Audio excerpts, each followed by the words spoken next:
you mad? Sorry, what color wise or wise for me? So by the money I feel like slapping both of you. Ben most of Don't you ever tell your mommy anything that is happening between us, okay? Mama, so school boy. Mama, is so ye jare. Mama, come on. Why you go get kora ni ko da? Wale, apa. Arúgbó ọmọ òṣì. Yeye ro ra fún tó ra mọ́tò yìí fún mi.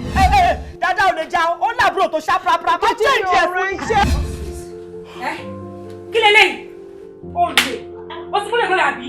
Wallahi Olúwa gbomi o mi bo pe ti dibe. Why are you maltreating your brother that way? Kí ló mọ yẹn ṣe fún ẹ? Why you fit treat him bẹ́ẹ̀? Oh, this is bad. I thought it's your blood. Bí mo ṣe bọ́ ohun yín tó kí yẹn, ìyẹn ló jẹ́ kí n mọ̀ pé ohun yín yẹn máa kéde bẹ̀. Kéde bẹ̀. Ọ̀rọ̀ àwọn ọmọbìnrin ẹgbẹ́ ẹ̀ ń bẹ̀. O ò ní tẹ̀lé wọn. Àwọn àgbàlagbà tó ju ẹ lọ tó tó ẹbí lọ́mọ. Àwọn yẹn ló máa gbá tẹ̀lé kiri. Owó ta ló ti bá gbogbo pálapàla. Aṣábí ṣọmọ kan tó ń sọ ṣá. Ta ni ẹ ṣé wọ́n ní Buhari ni ṣé wọ́n ló ní Nàìjíríà ṣé wọ́n ní president ni mo ní kọ́ máa ṣílẹ̀kùn for nuisance for a betrayer like you.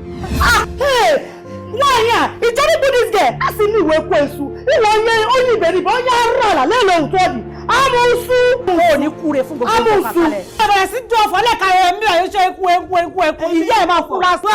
Mo fẹ́ jẹ́ adọ́símẹ́tì.